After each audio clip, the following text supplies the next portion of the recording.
What's going on, everybody? It's another Al Gattullo Craft Beer Cast on AM 970. The Answer. Hope everybody is enjoying. If you're in the Northeast, you're finally enjoying the sun. We actually got some sun over the last several days, so hope you're enjoying that a lot. Please mind the noise in the background. I don't know if you can hear it or not. We are having air conditioning problems in our studios, so they're replacing the unit, but it's going to take a little while. So they've brought in a portable air conditioning unit to sort of cool the studio off, and it does make a lot of noise. So you're going to have to deal with that throughout the course of the show. My apologies for that.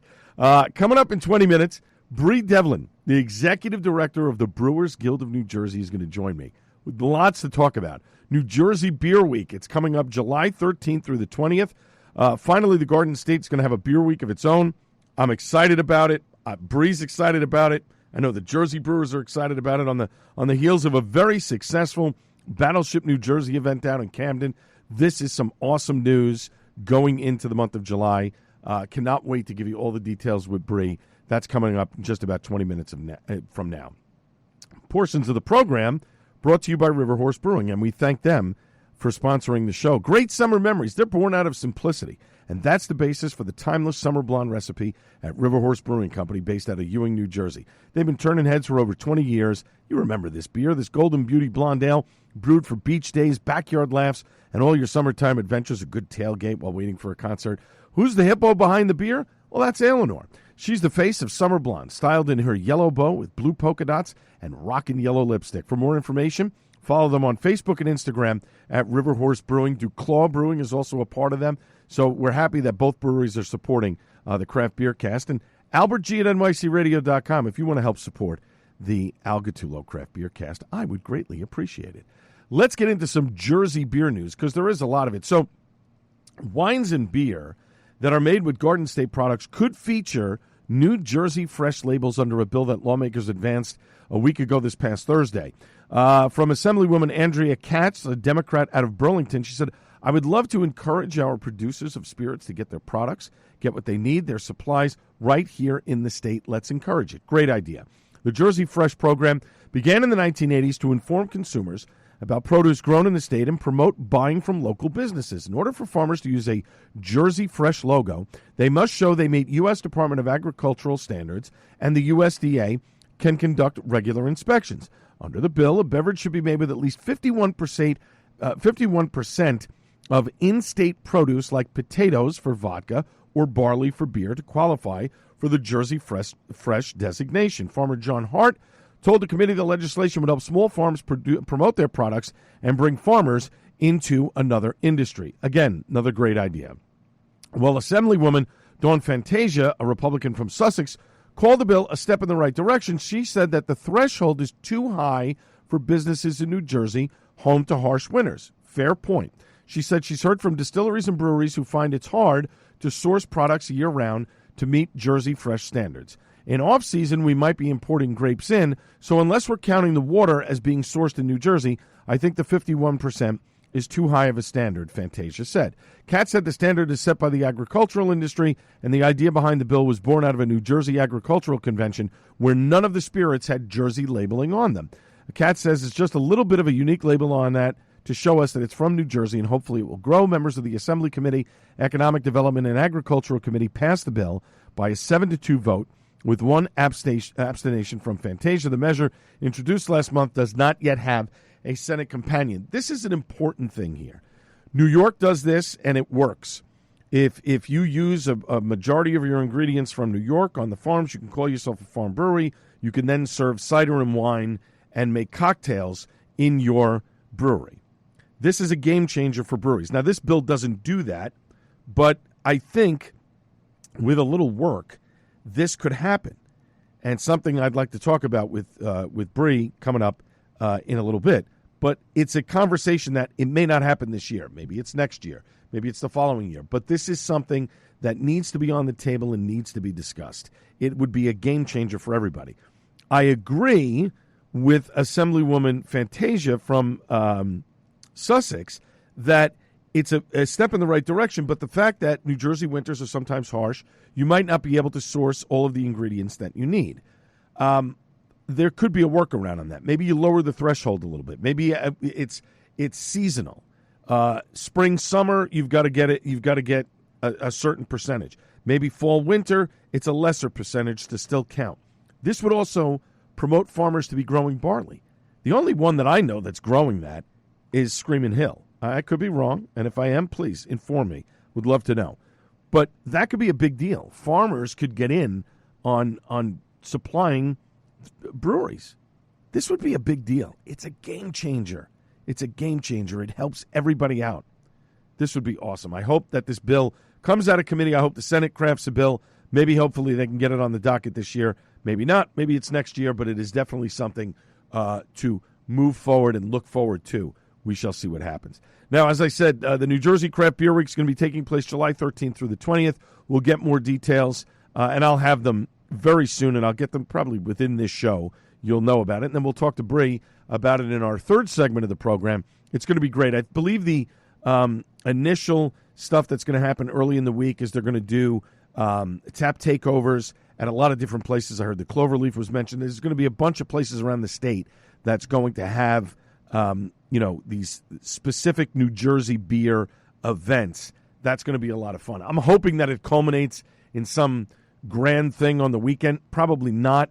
I think it's too I don't think they'll be able to put it together that quickly. That was the thought process a couple of years ago when the guilds merged back together, but it didn't come to fruition. So we'll see what happens there. Now, Tilray Brands, in cost-cutting measures, they closed their Red Hook Brew Lab in Seattle's Capitol Hill neighborhood. Chief Corporate Affairs Officer Baron Norda told Brewbound that the Brew Lab is now closed. They're looking for a new location. They're trying to consolidate a lot of stuff. Tilray has taken a big hit in the stock market. Full disclosure, I have shares in Tilray.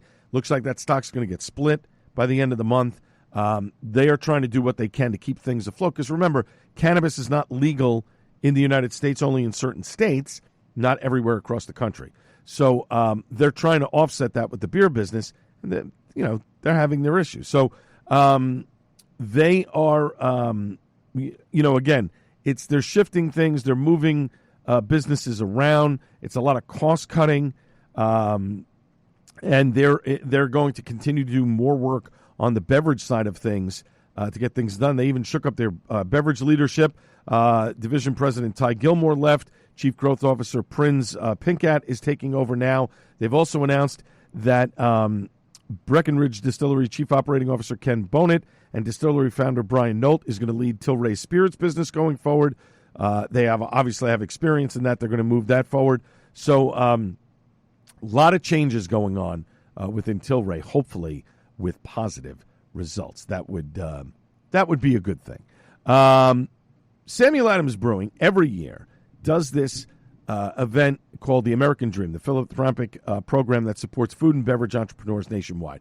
They've announced about a week or so ago, Moore's Brewing Company out of Chicago is the 2025 winner of its prestigious Brewing and Business Experience-ship. It's in its 14th year now. The program welcomes this standout craft brewer into an esteemed community of innovators and changemakers in the beer industry. So each year, the Brewing and Business Experience-ship offers one emerging craft brewer the chance to gain exclusive mentorship from Samuel Adams professionals, including founder and brewer Jim Koch. The winner receives a once-in-a-lifetime opportunity to visit the Samuel Adams Boston Brewery, collaborate on a specialty beer, and attend the Great American Beer Festival alongside the Samuel Adams team. This is an awesome thing. We've said Flounder in New Jersey was one of the recipients of this award, and now Moore's. I had the taste of them 2 years ago at the New York City Beer Week. Fantastic stuff.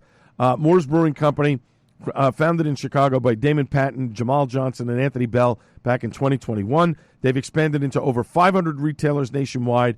And in February of this year, Moore's opened a Diversity House in Logan Square, Chicago's first black-owned tap room, in partnership with Steep Ravine Brewing Company, offering a unique blend of craft beer, elevated pub fare, and community engagement. I mean, this is fantastic, and as Jim says in here, the experience-ship remains one of the most meaningful expressions of who we are at Samuel Adams. Every year, we meet brewers who represent the future of craft beer, and Moore's Brewing Company embodies that future with bold vision, entrepreneurial grit, and a commitment to building something greater than beer alone. And as Jamal Johnson said, this is more than an award. It's an opportunity to evolve, grow, and connect with our purpose on a deeper level. Partnering with Brewing the American Dream and Samuel Adams gives us the tools and platform to take our impact to new heights. They had a Kolsch at the event in New York back on June the 5th, which everybody, I guess, loved. I wish I would have been there. It would have been nice to try, but that's okay. In the coming months, Moore's Brewing Company will collaborate with Samuel Adams on a special release beer. They'll join the team at the Great American Beer Festival in Denver, and details on the release will be announced in the months ahead. If you want more information, brewingtheamericandream.com for more info on that. Kudos to Moore's Brewing and Jim Cook and Samuel Adams for continuing to give back to the beer community almost 40 years later. He's still giving back. Jim is awesome. Great guy. If you ever get a chance to have a conversation with him, do it. You will not be disappointed. Trust me. When we come back after a short break, we're going to have more news and notes from around the beer world. This is the Al Gattullo Craft Beer Cast on AM 970 The Answer.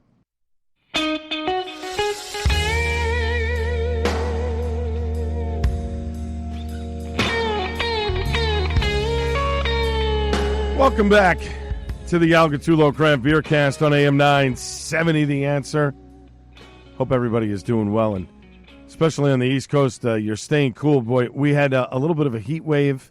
The rain finally broke, and now the heat is going to be coming back, coming up this week, and it's going to be a scorcher. Summer is here.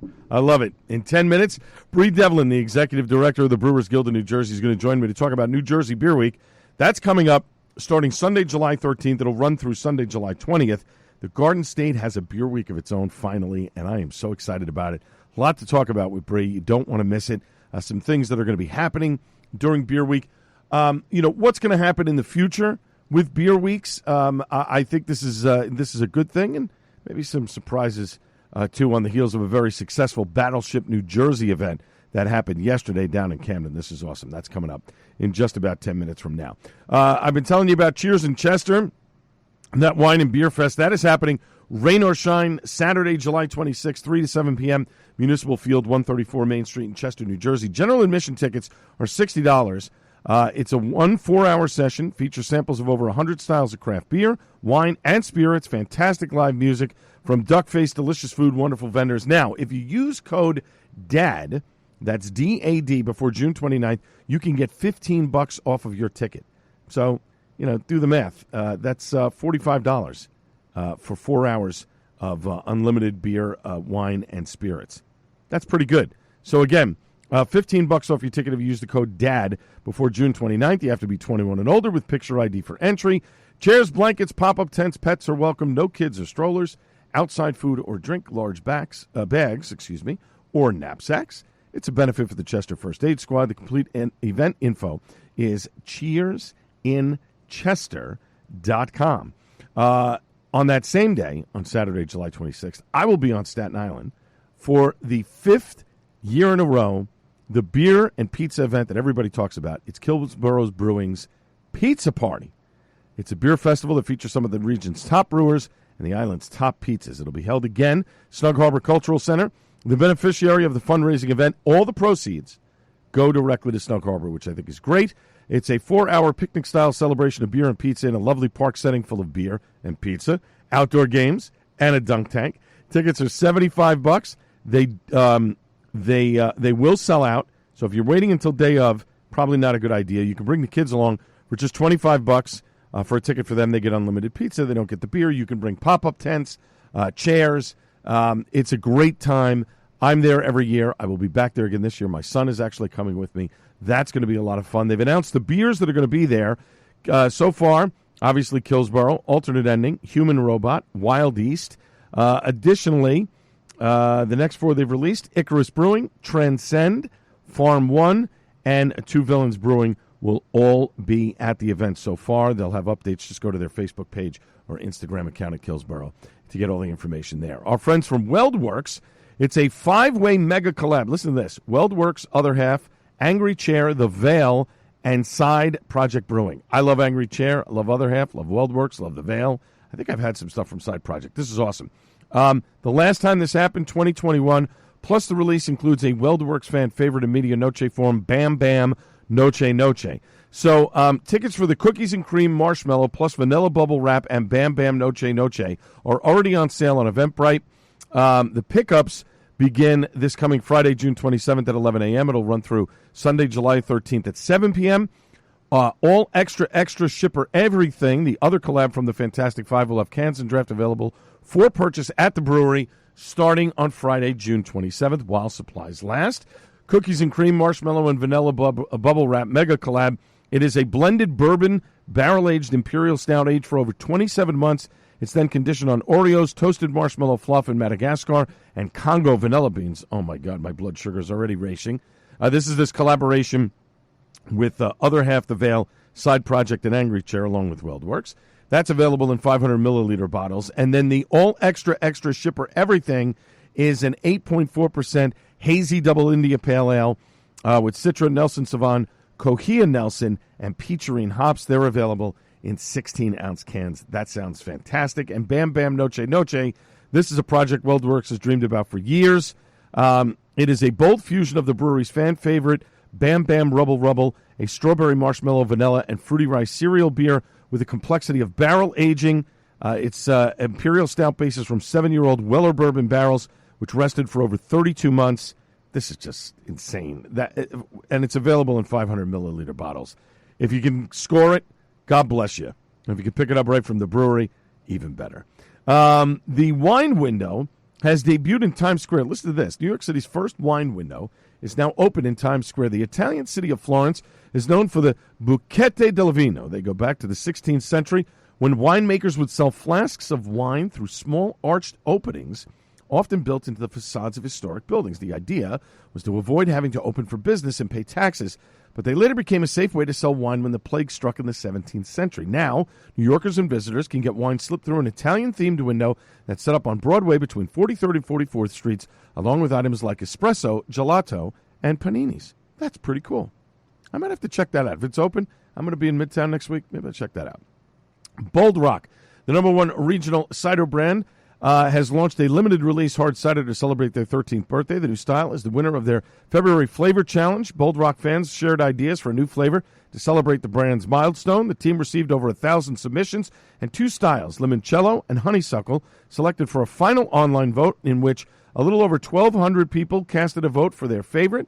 Leah Paget, the head cider maker, then spent several months developing honeysuckle, the winning cider, with her team in Nelliesford, Virginia, the home of Bold Rock. The 4.7% ABV honeysuckle cider blends crisp Blue Ridge apples with locally sourced wildflower honey to deliver a semi-sweet cider. It was released yesterday for Bold Rock's birthday bash. It's available exclusively on draft at Bold Rock's Virginia and North Carolina tap rooms for a limited time only. For more information, boldrock.com, or follow them on social media at Bold Rock Hard Cider. AleSmith is officially in Georgia now. They are bringing in AleSmith IPA, Speedway Stout, and 2 barrel-aged editions, Monsters Park Chocolate Espresso and the Vanilla Shake Edition. They're asking you to go to their social media pages and tell them where you want the beer to be distributed to. Kudos to them. Dogfish Head this weekend celebrated not only their 30th anniversary as a brewery, in which they released the Manifest the Awesomeness, a collaboration with their friends at North Park in San Diego, but they're also the official beer of Jaws' 50th anniversary celebrations. They partnered up with Martha's Vineyard's Chamber of Commerce to activate the Jaws 50th anniversary events that took place on Martha's Vineyard this weekend, where the original film was shot. Dogfish Head team was on site doing lots of giveaways and all kinds of fun stuff. So kudos to Dogfish Head on their 30th anniversary celebration and to be the official beer of Jaws' 50th anniversary celebration. That's pretty awesome. A couple other things I want to get to before we wrap up here. First up, Fox House Brewing is closing down in Bordentown. I didn't really know much about this brewery, but I will give you the long and the short of it. The owner had been trying to open since the pandemic. He finally got the brewery open in March. I'm assuming he bought used equipment. He was running a 3-barrel system. The system broke down. He doesn't have any money to really replace the system in a timely fashion, and so he has to close down. This, to me, speaks clearly of bad business. You don't have enough money. You're trying to get the business open. You're paying rent on a building you can't make any profit off of yet, of a product that you can't produce yet. You finally get open, and you have this setback. That's not a good way to start a business. So I would encourage people who want to start in the beer business, make sure that you have a little bit more money than you need in case things like this happen. Because if one little thing slips up, it ruins your entire business. Not a good thing. I didn't have anything from Fox House. Heard some okay things about it. It's sad to see it go, but this is something that sort of doesn't surprise me if you're not prepared for this. On Reddit, about a week or so ago, the folks from the Brew at the Zoo, which took place yesterday, were soliciting, like, hey, what beers do you want to see here, and this and that, whatever. And I made a comment about how the ticket price was too expensive. It's not clear if it's a fundraiser for the zoo because you don't really see anything on there. And it took them over a week to respond. See, that's the thing. That's another reason why I wouldn't go to this thing. It's probably a fun event, but the fact that you're trying to engage people on social media and then you can't be bothered to respond for a week is another reason why I wouldn't go. If you make your price point that high and it's rain or shine and it was well over $75, I'm sorry, but I have a major problem with that. And then, here's a 10% off coupon. Well, that does me no good. Better promotion next time would be a good thing. And then finally, I don't understand this one. And I have to do this quick because I'm running out of time here. But New Jersey Transit partnered up. They're doing this pizza and pints thing where you can take the train and go to all these different breweries that are along the train line and have a beer. And the beer they partnered up with, the brewery they partnered up with to do the collab for this? And I'm still sort of stunned, and so are a lot of people. Yale Terrace Brewing in Cranford. I mean, really? I'm sorry, Yale Terrace could quite possibly be the worst brewery in the history of New Jersey. And they brewed a beer called All Aboard Ale. I haven't seen one check-in on it. No one has talked about it. I'm actually tempted to go and buy the beer and try it, but I really don't want to give Yale Terrace my money because, honestly, their beer is awful. But New Jersey Transit, what are you doing? There are a number of... Wet Ticket Brewing is literally a block away from the Rawway train station where there are two lines, and there's Nancy's Townhouse Pizza right next door. What are you thinking? Poor execution by New Jersey Transit. Terrible. And I might actually reach out to them because I reached out to them on X and they didn't even respond. So it doesn't surprise me. Awful. Awful, awful, awful. When we come back after a short break, Bree Devlin, the executive director of the Brewers Guild of New Jersey, joins me to talk all about New Jersey Beer Week. This is the Al Gattuso Craft Beer Cast on AM 970, The Answer.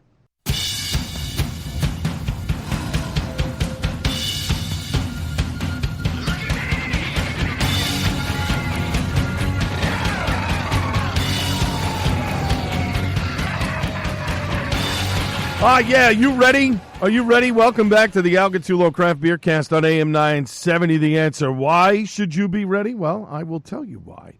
The New Jersey Beer Week is here. It's coming up July 13th. It'll run through July 20th. My next guest, she's the executive director of the Brewers Guild of New Jersey. I am so excited about this. New Jersey has needed a beer week for a very long time. San Diego does it. Colorado does it. New York does it. They all do it.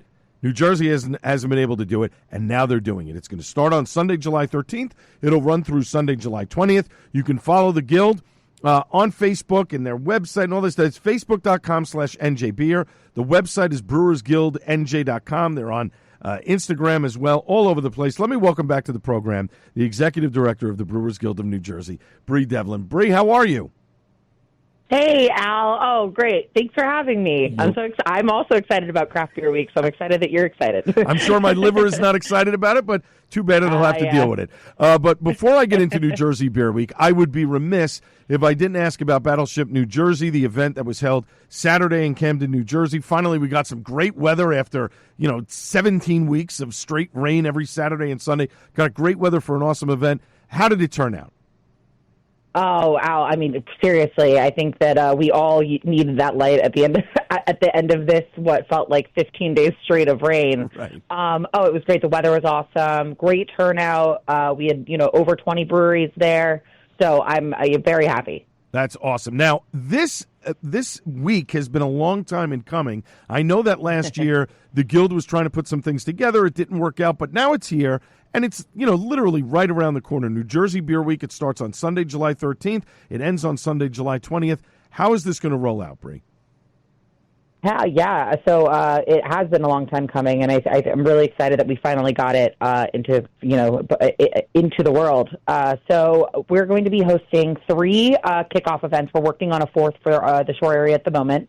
Across the state, we wanted to spread the wealth at some of our members' favorite beer bars that carry New Jersey product year round. That's kind of the big focus about this.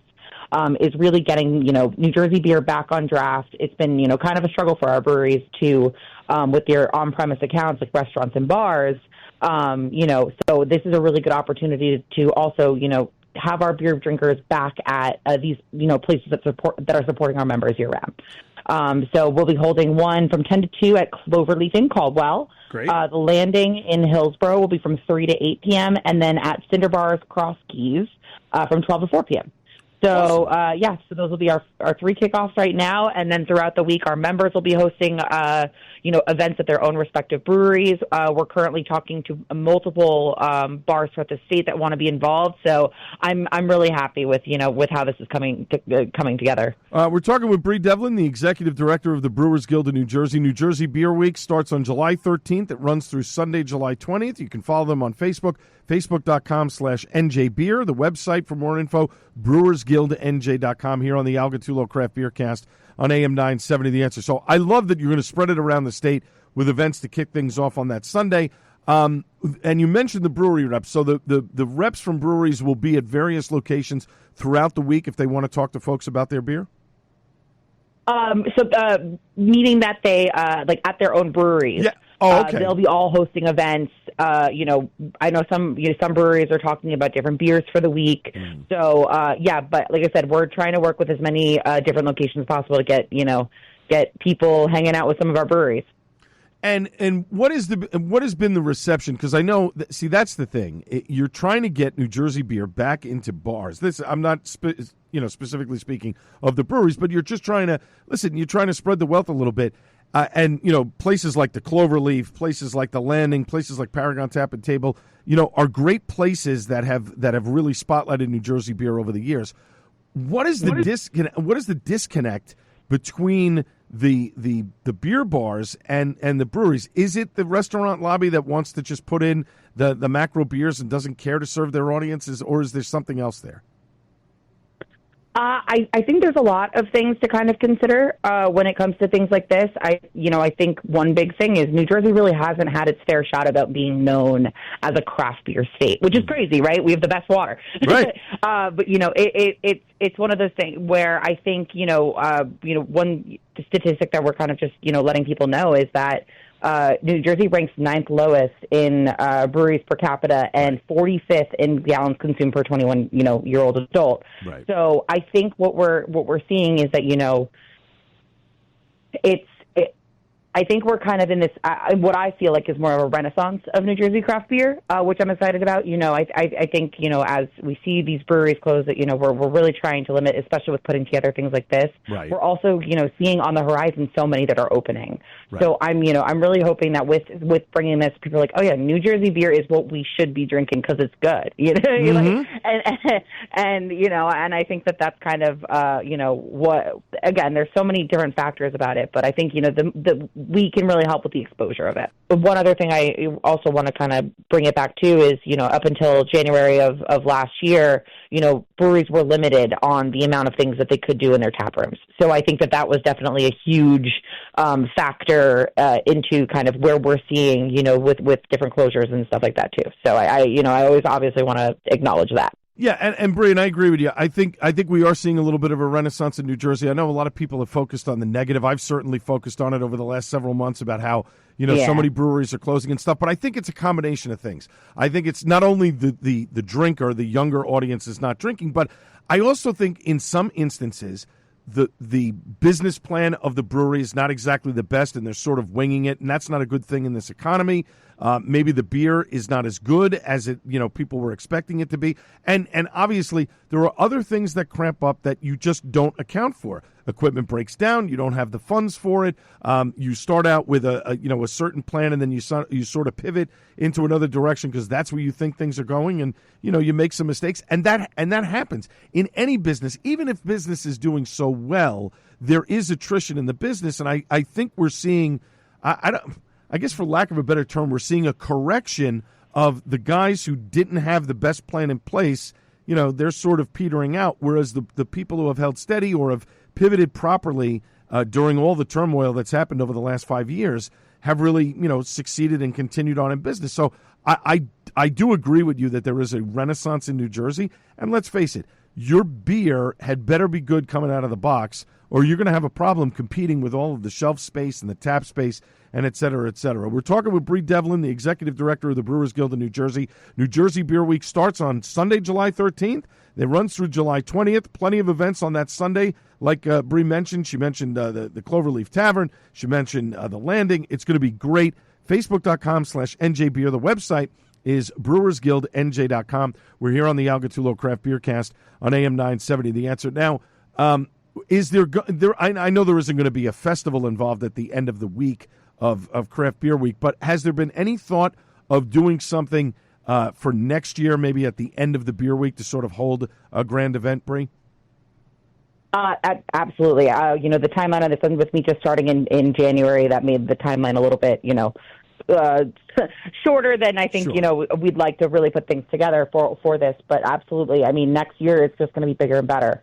I really think one thing is, we are, within the last couple of years with the beer festivals that are happening in the state, is we're kind of seeing a little bit of a lull of the people that attend. And, Sure. what I think that we can really putting this together is, let's get people excited about, beer fests again. Let's bring out, if we can get as many breweries as we can in a perfect location, then even better. But, I think that there's so much opportunity for that. But the one thing I will say, it's not 100% confirmed yet, but we will be having a closeout event on Saturday. It won't be like a festival, but it will be at a location ideally too we're just in the works with right now. Oh, so I'm hoping that we can kind of release more information about, do a little bit of a bookend, I like that.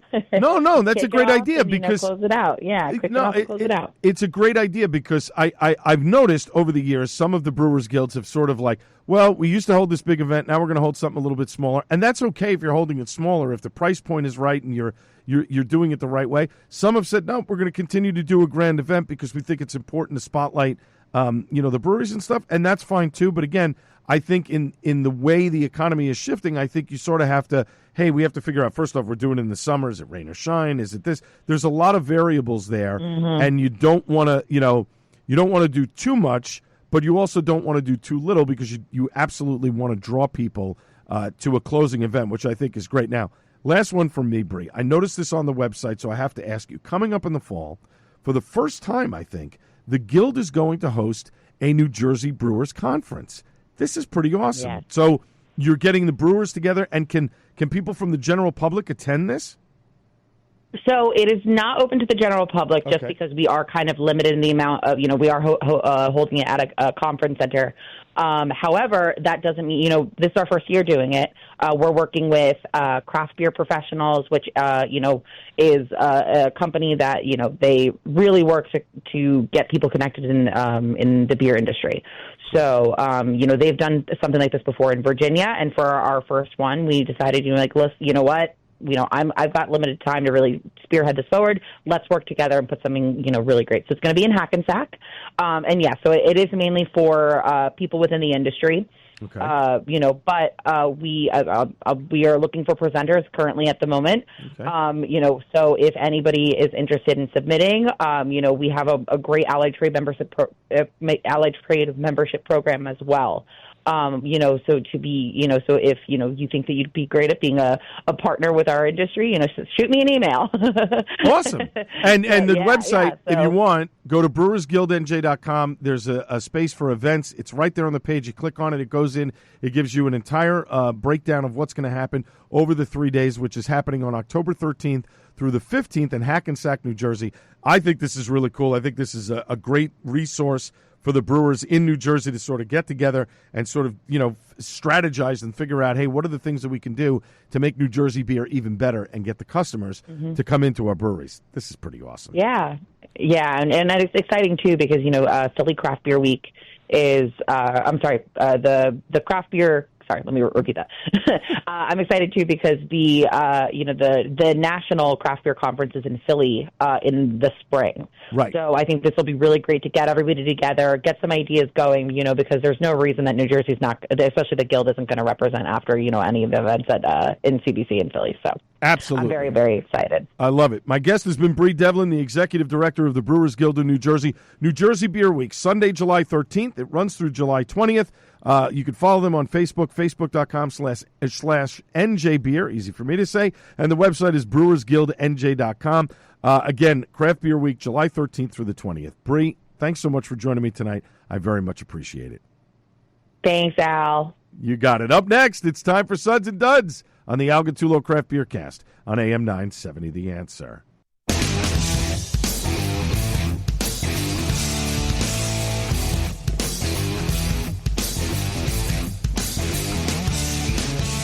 All right, final segment of the Al Gattullo Craft Beer Cast on AM 970 The Answer. As always, Suds and Duds. But every other week we're doing this now, and I love this. I mentioned this a couple weeks ago, but Gary Monterosso does a great show called The Beverage Chronicles. You can catch it iHeart, all places that you can download your podcast. Go check it out, Beverage Chronicles.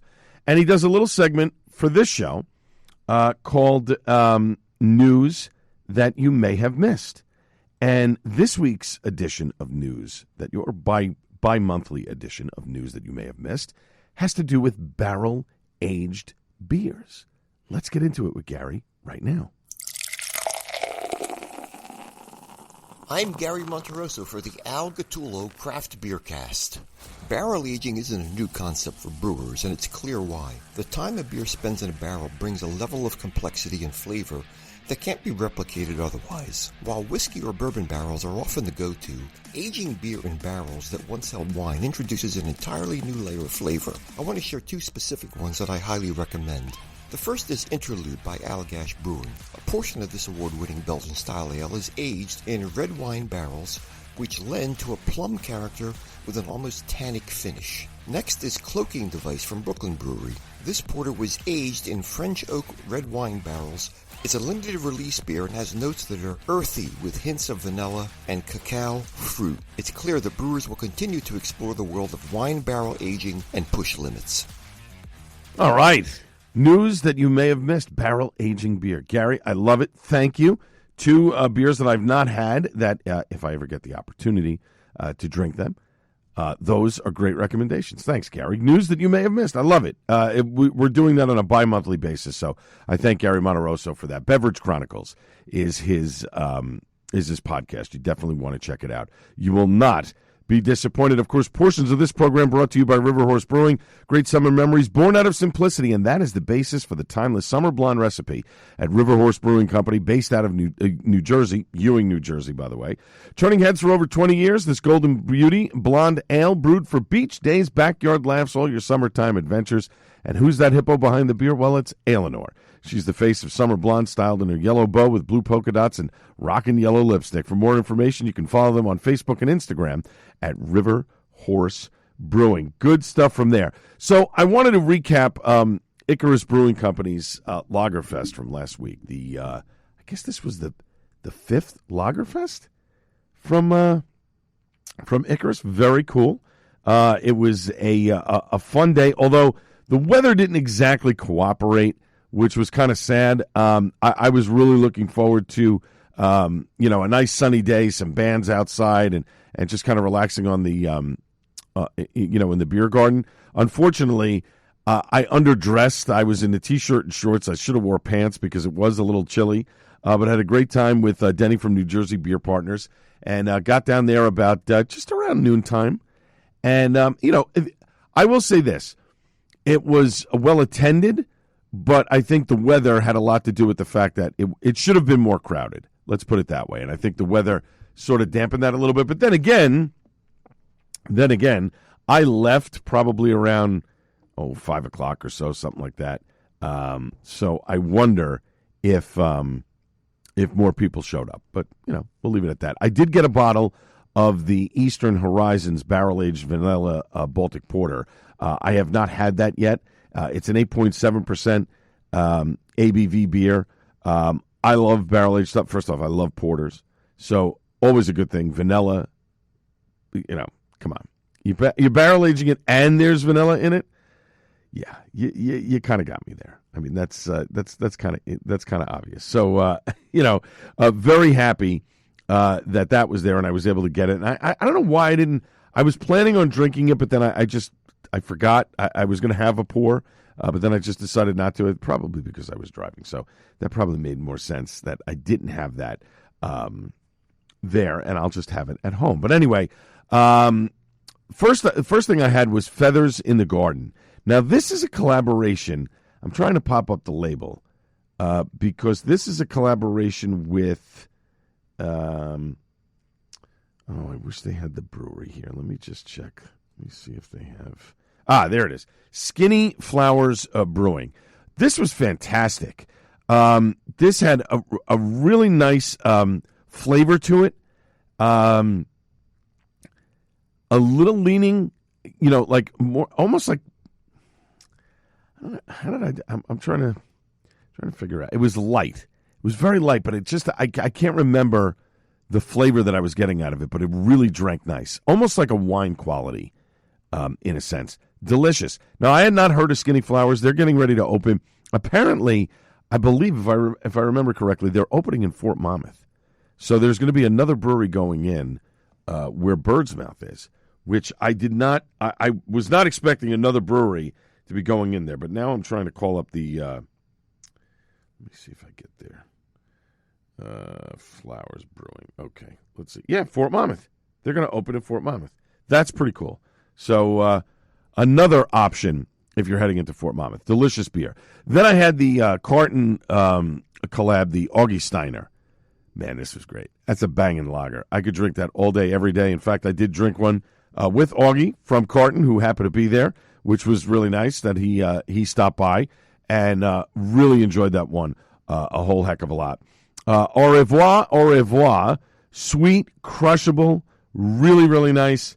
I'm trying to remember who did this collab, because I was going down by numbers. That's how I sort of based it. This was the one from Heavy Reel. That was really good. Not super, Heavy Reel does a lot of the sour stuff, all the fruits and stuff, but that was really nice. 9 Degree Brothers. This is in 12-ounce cans, but you can get it on tap at Icarus. Light, crisp, delicious. This was the collab with Killsborough. Outstanding. I could drink this one all day long. Like, that was a fantastic beer. And then had a Farm to Fermenter from, that was the collab from Icarus. That's the dark lager from Icarus and Screamin' Hill. They did that one last year. I did it again this year. That's a great beer. And then finished it off with a Hey, Take It Easy, solid Mexican lager. This is, I don't think this is a collab. I think this is Icarus's own. This is, the recipe and the inspiration was by brewer Nick Palazzo, but this is a Mexican-style lager, domestic Pilsner malt, flaked yellow corn and chit malt, lightly hopped with motueka, and then lagered for an extended period. It's a great beer, and they had different versions of it. There's the Hey, Take It Easy, then there's one with lime and sea salt, and I forget there was another one that they had. But I have to tell you, every year I go to Lagerfest, it's fantastic. I have a great time. The music, everything is so much fun. It just, honestly, we have a blast. And it's too bad that the weather didn't cooperate so that, that I would have expected more people to be there. But, again, I got there on the early side. I get there on the early side because I won't have a problem parking and all that other stuff. So, great event. Really enjoyed myself. It was fantastic. Now, one other thing I want to mention about Icarus, they are having their Brick Anniversary Saturday, July 12th. They're going to have special beer releases, live music, and they're celebrating their first year in Brick, New Jersey. That's from 11 a.m. to 11 p.m. That'll be taking place on Saturday, July 12th. There's so much stuff going on July 12th that I am not going to be able to make. This one I'm definitely not going to be able to make because I'll be at Screamin' Hill. There's so much going on.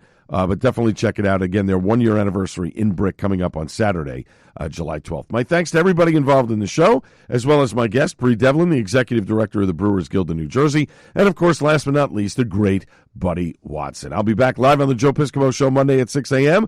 This has been the Al Gattullo Craft Beer Cast on AM 970 The Answer. Cheers, everybody.